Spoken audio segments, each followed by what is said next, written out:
Thank you. Sorry, I will use Japanese.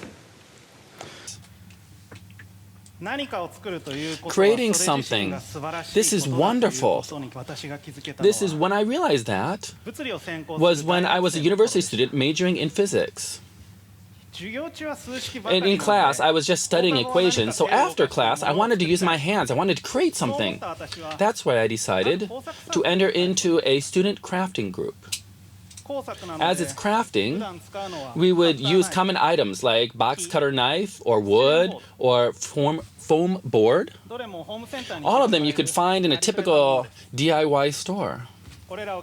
So I would cut things and paste things, and slowly but surely I would be able to create more and more bigger things.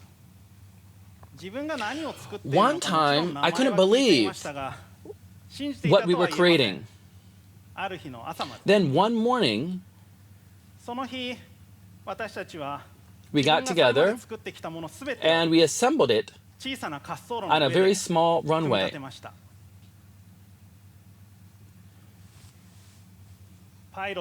When the pilot puts his foot down on the pedal, the propellers start to turn.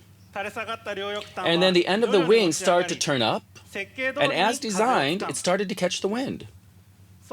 And then it took off the ground. And that second, I finally realized what I made was a human-powered airplane. I was finally able to believe that I could make that. At the same time, I realized how wonderful it is to create something. And this event helped change my life. After graduation, for 6 years, I worked as a software engineer. However, after that, I quit that job and started my own company. Of course, I don't want to go to work on a packed train in the morning, but the real reason I quit was that I felt there was a limit to what I could do with software. Of course, there is a good affinity with software and internet, but software itself can never pop out of the screen. For someone as me who has created an airplane, I felt that software engineering was not my ideal job. I wanted to be able to create software which actually works with the real world. So my first user of my first product was a 7-year-old girl. Simply put, to use as simple as possible, I wanted to use AR or artificial reality technology, and just by holding your soft phone in the air, you will see a virtual line. This is the type of app I made. And this line is showing you where and when you could see the space station. My first user was the family of a Japanese female astronaut. So it's her family who was left behind. So I obtained my first user the day before the female astronaut took off from Earth to the space station. This application is not free, and even though we don't do any advertising at all, we have around 50,000 people around the world who are using it. So my first business was successful. After that, the so-called maker movement, or making things yourself movement, came about. For example, using sophisticated software like 3D CAD, you can design what you want to design, and then you can use amazing tools like laser cutters to make the shape yourself. So now even children can create the types of robots they want quite easily. This is my first robot. There was a laser module put into a water pipe, and as there are 2 motors, it can move. This robot uses my app, and through radio communication, it shows with a laser beam the location of the space station. So this type of robot is not sold anywhere, but I wanted it, so I was able to create it myself. So now you, yourself, can create your own robot that you want. So if you don't know where to begin, please come to Hackerspace or tech shops. There, people like us, we call them ourselves makers, the so-called makers, teach each other and share know-how and discuss problems and solve those problems together. Not only in Tokyo, but all around the world, there are these types of hackerspace hacker spaces which are connected through the internet. And sometimes we work on business-related issues, and through this, we're able to do activities which are able to change the world. For example, one day, one of my friends, who is actually one of these so-called makers, he is an expert in science education. One day, he came to me and said the following: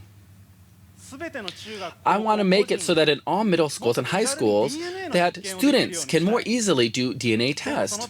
But in order to do this, we need a DNA amplifier. But what is a DNA amplifier? Well, these DNA amplifiers, they are needed for DNA tests, but they cost around 4,000 yen to 1 million yen. So this isn't an amount that a science teacher could easily buy one on their own. But makers, so-called makers in America, they use crowdfunding to create their own open source DNA amplifier. And this was the first in the world, but it wasn't perfect. There was room for improvement in their software, and the production line and customer support wasn't enough to support all the schools in Japan. But he said, you're a software engineer, and he said, you have connections with the local factories, and you are connected with the so-called makers from around the world. So can you help me solve this problem, is what he said. And I said the following: of course, yes, I would help you. So in just half a year, I was able to create my own DNA amplifier. So this could be used in schools around the world, and this could dramatically improve the low literacy there is regarding our DNA. And similar types of projects are already happening around the world. And of course, you can participate as well. Immediately, you can participate. What I mean is, from creating the space station app or to the DNA amplifier, all of them were created with just me and my wife and our one cat. So we created it at home. So with just the two people, you can change the world. And so, of course, there's no reason why you couldn't do the same thing as well. You don't just because you don't have money, you don't you're not a member of a participant organization, or you don't have the particular educational background, or you are too old, or you're too young, or you live in Japan. There's no reason why you can't create something. So the internet, and also the DNA of our civilization, has already started to function and work. So you can create something, you can learn something, you can teach something, you can leave a legacy. There's no reason why you can't do any of this. You just need to live. So you have diversity in life, and I trust this. I believe in this. So I hope you have happy hacking. Thank you.